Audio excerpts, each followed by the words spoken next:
Well, Chris, it's good to see you. I'm sorry. I thought I... Okay, anytime.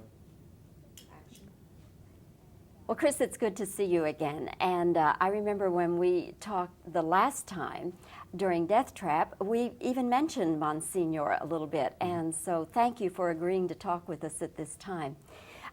This picture is so rich and so opulent in its setting and the way the whole thing is presented. What did the picture cost? Haven't a clue. I think you'd have to ask Frank Yablans that, but it was, I think, much less expensive than it looks. In other words, it was done so well that you don't, it looks like $40 million on the screen, and it's nowhere near that. It's probably 9, 10, something like that. I don't know. Yeah. Well, anyway, it does have such a wonderful look to it.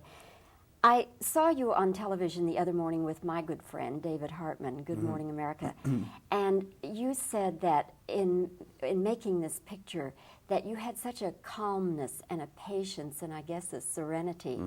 Have you been able to keep that? Well, it slips a little bit during press junkets, I think, you know, when you suddenly have to meet everybody and a film is opening, which is a tense time for everybody. But what I was talking about is that learning to perform the actions of a priest, I felt very satisfied and very calm, very more tolerant of other people, able to listen better. I look forward every night at the end of shooting to going to the church and walk in there and sort of you hear somebody's quietly practicing the organ, the votive candles are lit, and the sort of footsteps on the marble corridor, and that sense of, you know, the sense of stillness in the church, and a very, very nice place to be. And I felt very fulfilled acting as a priest. Did this transcend itself to the entire set, Chris? In other words, were these sets different in their temperament and all than other pictures? This was a very, very efficient film. I mean, everybody, it was all about performance. You hardly were distracted by the crew at all, making it. Frank Perry rallied the cast together, and we really were able to concentrate well. I felt, particularly working in Italy with this sort of babble of Italian voices in the background, it was like having very soothing background music. And I was able to really lock into what I was thinking in every scene. And I feel that Perry has done a really wonderful job in this picture of not making it simple. This film can be disturbing to some people. Oddly enough, more to non-Catholics than to Catholics. And the idea is, see, there's no cowboy in a white hat to root for. Very unsettling to see a film which is real. All this is based on truth. This is not anyone's imagination. Documented, researched fact. And yet, the man is complicated. There's no pat answers. You know, is he corrupt and ambitious and serving himself, or is he merely guilty of being too passive and letting other people take advantage of him? It's going to provoke debate.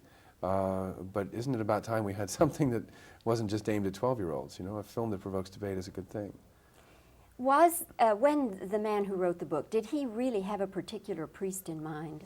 Yes, it's, you know, it's based on a real person who's very much in the news today. You don't get a lot of prizes for guessing who it is, but there's somebody very much in the news, a very top Vatican official who's being investigated, and whom this is basically his life story. But then this book was written long before all this came to light. Yes, but a man's been living a long time and carrying on for a long time. I mean, when Serpico came out in 1973, it wasn't as though police corruption was invented in 1973. It's just the timing of when the facts are assembled, the case is presented, and the truth comes out. You're living a very busy life these days because you're in production with Superman, and this is opening and Death Trap is opening. When is Superman 3 going to be finished? Well, they say another 6 weeks, but I'll believe that when I see it. Well, I start on overtime next week, so I think they'll pick up the pace. Amazing how quickly they can work when the actor's on overtime. But it's going to be a really good film. Richard Pryor and I are in it together, and we work, I think, very well off each other, and the film will be out about the 10th of June next summer. Is Margot Kidder in or out? In and out. She comes in briefly and goes on assignment and comes back. But she looks so great, you're really going to miss her. She came in looking terrific, just dressed to kill. And all the gang is back. Excuse me, Jackie Cooper and Mark McClure's there as Jimmy Olsen. But the film goes off in a wonderfully original new direction. I think people are really going to like it. We'll be looking forward to that. And I hope you'll do some press interviews on that, too. Oh, you'll see me Okay? next time. All right, Chris. Okay. Very nice to see you Sure. again. Okay.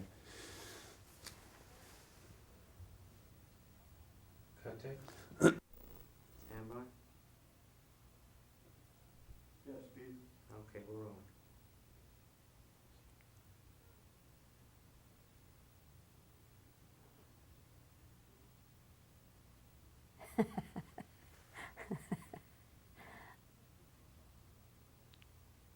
All right, just 2 questions. Okay.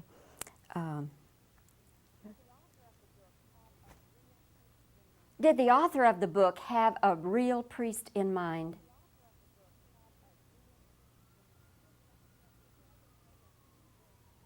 Okay. Is Margot Kidder in or out of Superman 3?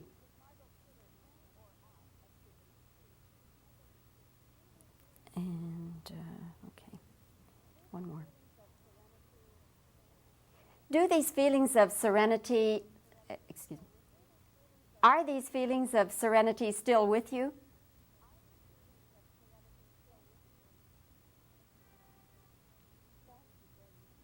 Okay. Thank you very much for allowing me that.